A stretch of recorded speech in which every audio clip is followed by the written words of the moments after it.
साल 2016 में सौरभ की मुलाकात मेरठ में मुस्कान से हुई थी। मुलाकात दोस्ती में बदल गई और फिर दोस्ती प्यार में। सौरभ ने मुस्कान को बताया था कि वो मर्चेंट नेवी में काम करता है और लंदन में पोस्टेड है। मुस्कान शादी के लिए तैयार थी, लेकिन सौरभ के घर वाले मुस्कान से उसकी शादी के लिए तैयार नहीं थे। लिहाजा सौरभ ने घर वालों की मर्जी के खिलाफ जाकर मुस्कान से शादी कर ली। शादी के बाद वो 6 महीने के लिए लंदन चला गया। बाद में पता चला कि सौरभ मर्चेंट नेवी में नहीं बल्कि लंदन की किसी बेकरी में काम करता है। उसकी माली हालत भी अच्छी नहीं थी। इधर सौरभ और मुस्कान को तब तक एक बेटी हो चुकी थी। बेटी होने के बाद अब सौरभ के घर वाले भी उसके करीब आने लगे थे, मगर तभी कहानी में एक नया ट्विस्ट आता है। इसी दौरान मुस्कान की मुलाकात उसी मोहल्ले में रहने वाले साहिल शुक्ला से होती है, जो स्कूल के दिनों से मुस्कान को जानता था। देखते ही देखते दोनों बेहद करीब आ गए। अब साहिल अक्सर मुस्कान के घर आने जाने लगा, यहाँ तक कि दोनों घर में शराब भी पीते और नशा भी करते थे। साल 2021 में जब सौरभ लंदन से मेरठ आया, तब मकान मालिक ने उसे मुस्कान और साहिल का सच बताया। इस बीच दोनों के कुछ चैट पर भी सौरभ की नज़र पड़ी। फिर सौरभ और मुस्कान में झगड़ा हो गया। बात तलाक तक पहुंची। सौरभ मुस्कान को अब तलाक देना चाहता था। इन्हीं झगड़ों के बीच 2023 में सौरभ फिर से लंदन चला गया।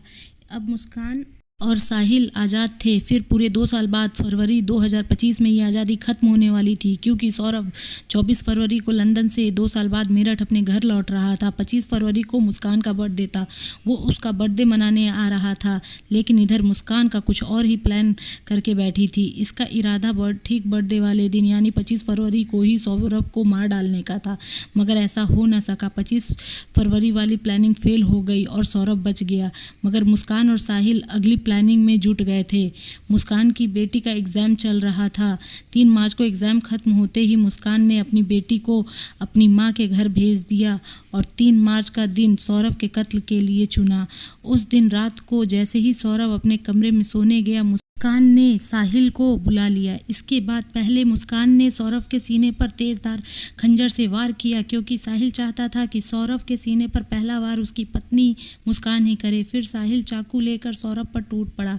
सौरभ पूरी रात से लड़ने की कोशिश कर रहा था, लेकिन वो हार गया। मुस्कान उसकी मौत का तमाशा देखती रही। कुछ ही मिनटों में सौरभ की सांसें थम चुकी थी। इसके बाद साहिल और मुस्कान ने मिलकर एक प्लास्टिक का बड़ा ड्रम खरीदा। फिर उन दोनों ने बाथरूम में सौरभ की लाश के टुकड़े किए। उन्होंने एक बोरे में भरा और उस बोरे को बड़े ड्रम में डाल दिया।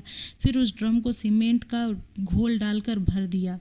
इसके बाद वो दोनों साहिल के घर जाकर आराम से सो गए। फिर 4 मार्च की सुबह हुई। लाश वाला ड्रम कमरे में रखकर अब मुस्कान साहिल के साथ हिमाचल की वादियों में घूमने जा रही थी। 4 मार्च की शाम को ही दोनों एक कैब बुक करते हैं और शिमला, मनाली और कसौल घूमने निकल जाते हैं।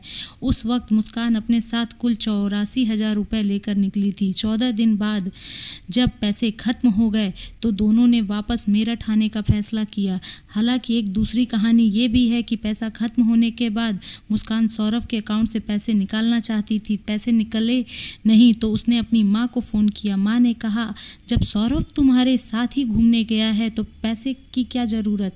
इस पर मुस्कान अपनी मां को बताती है कि उसने सौरभ को मार डाला है। तब उसकी मां पहली बार पुलिस को ये सच्चाई बताती है।